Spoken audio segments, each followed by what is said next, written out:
भारत के इतिहास में हिंदू घाटी सभ्यता, वैदिक काल, मौर्य साम्राज्य, गुप्त साम्राज्य, दिल्ली सल्तनत, मुगल साम्राज्य, ब्रिटिश शासन और स्वतंत्रता आंदोलन शामिल है।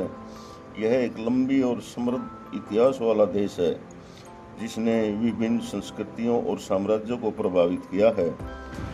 भारत एक महान और प्राचीन देश है। भारत का इतिहास कई सहस्त्र वर्ष पुराना माना जाता है। जैसे 65,000 वर्ष पहले आधुनिक मनुष्य या होमो सेपियंस अफ्रीका से भारतीय उपमहाद्वीप में पहुंचे थे।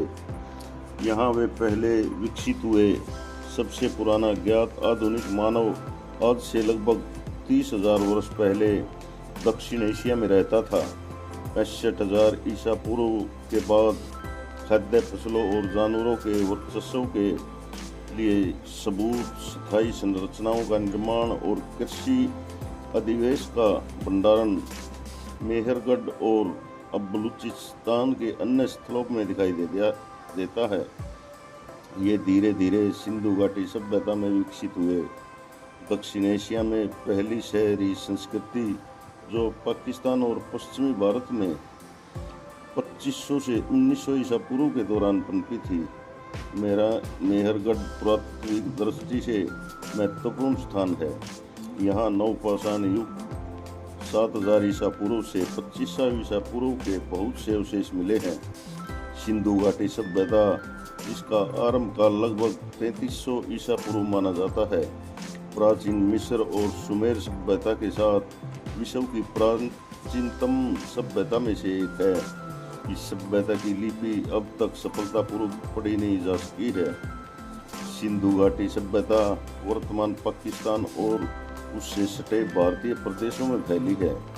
पुरातत्व प्रमाणों के आधार पर 1900 ईसा पूर्व के आसपास इस सभ्यता का अकस्मात ही पतन हो गया था। तो दोस्तों, आज मैं आपके सामने भारत के इतिहास के बारे में बताना चाहता हूँ। आशा है मेरा ये वीडियो आपको पसंद आएगा। पसंद आए तो कृपया मेरे चैनल को सब्सक्राइब ज़रूर करें, वीडियो को लाइक और शेयर करें। तो आइए चलते हैं भारत के इतिहास को जानने। 19वीं शताब्दी के पश्चात विद्वानों के प्रचलित दृष्टिकोणों के अनुसार आर्यों का एक वर्ग भारतीय उपमहाद्वीप की सीमाओं पर 2000 ईसा पूर्व के आसपास पहुंचा था और पहले पंजाब में बस गया और यहीं ऋग्वेद की ऋचाओं की रचना की गई। आर्य द्वारा उत्तर तथा मध्य में एक विकसित सभ्यता का निर्माण किया गया जिसे वैदिक सभ्यता भी कहते हैं। प्राचीन भारत के इतिहास में वैदिक सभ्यता सबसे प्रारंभिक सभ्यता है जिसका संबंध आर्यों के आगमन से है। इसका नामकरण आर्यों के प्रारंभिक साहित्य वेदों के नाम पर किया गया है। आर्यों की भाषा संस्कृत थी और धर्म वैदिक धर्म था या सनातन धर्म के नाम से भी प्रसिद्ध था। बाद में विदेशी आक्रांताओं द्वारा इस धर्म का नाम हिंदू धर्म पड़ा। वैदिक सभ्यता सरस्वती नदी के तटीय क्षेत्र जिसमें आधुनिक भारत के पंजाब और हरियाणा राज्य आते हैं, उनमें यह विकसित हुई। आमतौर पर अधिकतर विद्वान वैदिक सभ्यता का काल 2000 ईसा पूर्व से 600 ईसा पूर्व के बीच मानते हैं, परंतु नए पुरातत्व उत्खननों से मिले अवशेषों में वैदिक सभ्यता से संबंधित कई अवशेष मिले हैं, जिसमें कुछ आधुनिक विद्वान यह मानने लगे हैं कि वैदिक सभ्यता भारत में ही शुरू हुई थी। आर्य भारतीय मूल के ही थे और ऋग्वेद का रचना काल 3000 ईसा पूर्व रहा होगा, क्योंकि आर्य के भारत में आने का न तो कोई पुरातत्व उत्खननों में आधारित प्रमाण मिला है और न ही DNA अनुसंधानों से कोई प्रमाण मिला।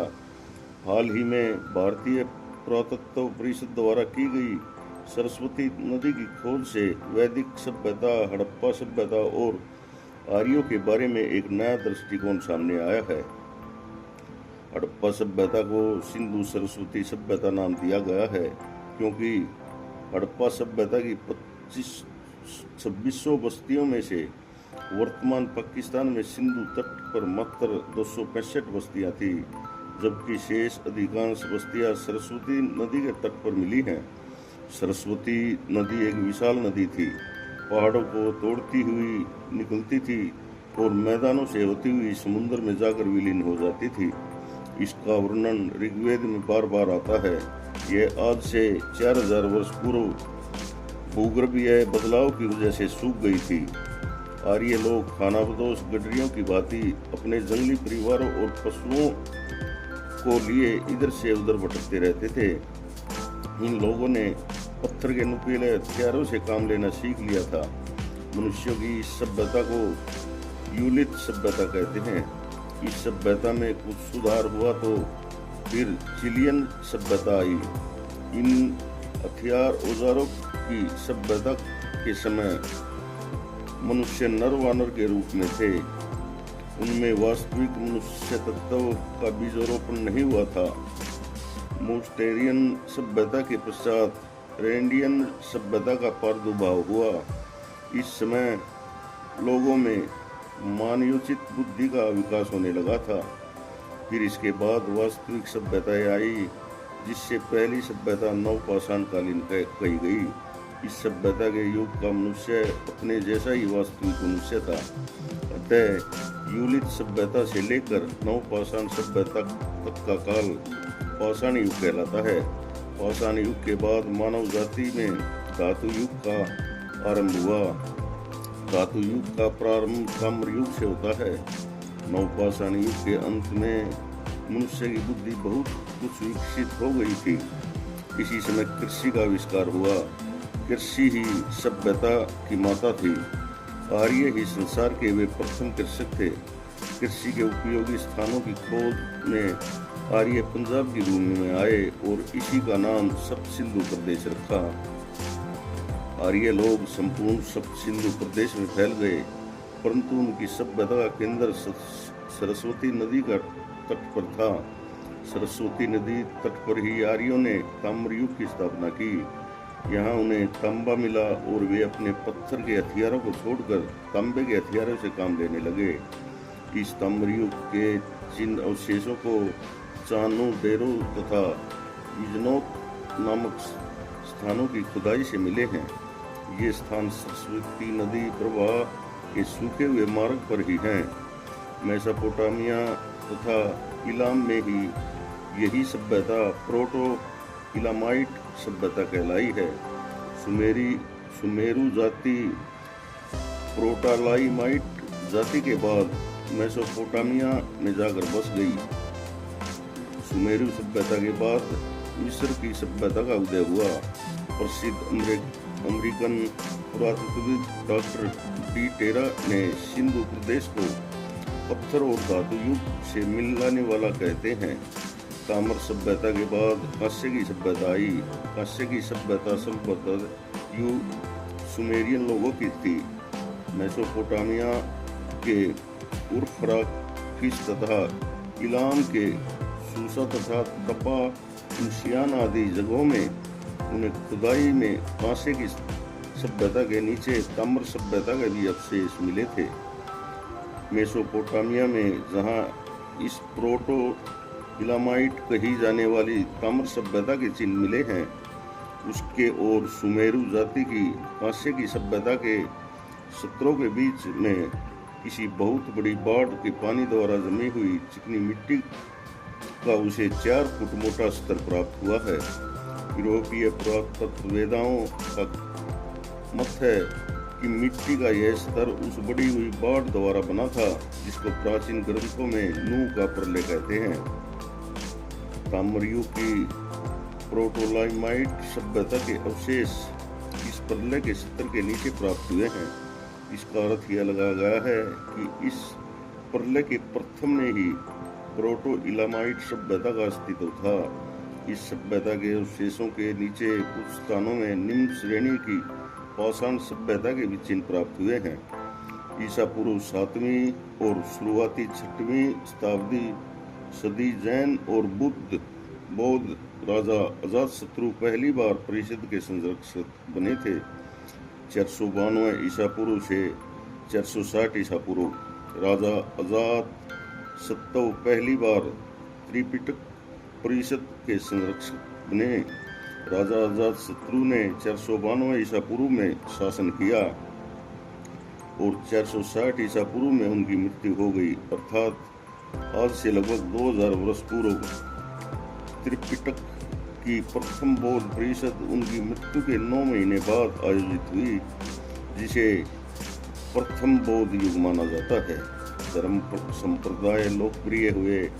अशोक ईसा पूर्व 265 से 241 इस काल का एक महत्वपूर्ण राजा था, जिसका साम्राज्य अफगानिस्तान से मणिपुर तक और तक्षशिला से कर्नाटक तक फैल गया, पर वो संपूर्ण दक्षिण तक नहीं जा सका। दक्षिण में चोल सबसे शक्तिशाली राजा निकले। संगम साहित्य की शुरुआत भी दक्षिण में इसी समय हुई।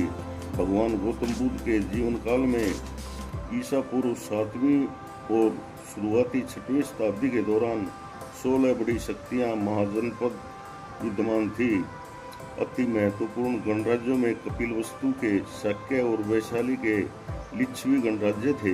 गणराज्यों के अलावा राजतंत्रीय राज्य भी थे, जिनमें से कौशाम्बी, मगध, कौशल, कुरु, पांचाल, चेदी और अवंती महत्वपूर्ण थे।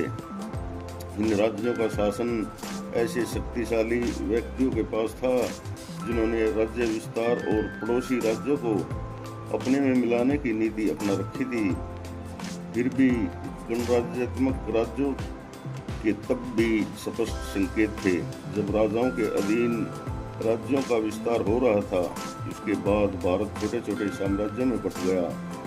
8वीं सदी में सिंध पर अरबों का अधिकार हो गया। यह इस्लाम का प्रवेश माना जाता है। 12वीं सदी के अंत तक दिल्ली की गद्दी पर तुर्कदासों का शासन आ गया, जिन्होंने अगले कई सालों तक राज किया। दक्षिण में हिंदू विजयनगर और गोलकुंडा में राज्य करते थे। 1556 में विजयनगर का पतन हो गया। 1526 में मध्य एशिया से निर्वासित राजकुमार बाबर ने काबुल में पनाह ली और भारत पर आक्रमण किया। उसने मुगल वंश की स्थापना की और अगले 300 वर्षों तक यह चला। इसी समय दक्षिण पूर्व तट से पुर्तगाल का समुद्री व्यापार शुरू हो गया। बाबर का पोता अकबर धार्मिक सहिष्णुता के लिए विख्यात हुआ। उसने हिंदुओं पर से जजिया कर हटा लिया। 1659 में औरंगजेब ने इसे फिर से चालू कर दिया। औरंगजेब ने कश्मीर में तथा अन्य स्थानों पर हिंदुओं को पलात मुसलमान बनाया। उसी समय केंद्रीय और दक्षिण भारत में शिवाजी के नेतृत्व में मराठे शक्तिशाली हो गए। औरंगजेब ने दक्षिण की ओर ध्यान लगाया तो उत्तर में सिखों का उदय हो गया। औरंगजेब के मरते ही 1707 में मुगल साम्राज्य बिखर गया। अंग्रेजों ने डचों, पुर्तगालियों तथा फ्रांसीसियों को भगाकर भारत पर व्यापार का अधिकार सुनिश्चित कर लिया। 1857 के एक विद्रोह को कुचलने के बाद सत्ता पर वे काबिज हो गए। भारत को आज़ादी 1947 में मिली, जिसमें महात्मा गांधी के अहिंसा आधारित आंदोलन का योगदान महत्वपूर्ण था। 1947 के बाद भारत में गणतांत्रिक शासन लागू हुआ। आज़ादी के समय भारत का विभाजन हुआ, जिसमें पाकिस्तान का जन्म हुआ और दोनों देशों में कश्मीर सहित अन्य मुद्दों पर तनाव बना हुआ है। तो दोस्तों, ये था भारत का इतिहास। आपको मेरा वीडियो कैसा लगा? अच्छा लगा हो तो कृपया मेरे चैनल को सब्सक्राइब करें, लाइक करें और शेयर करें और बेल आइकन को दबाना ना भूलें। धन्यवाद। जय हिंद, जय भारत।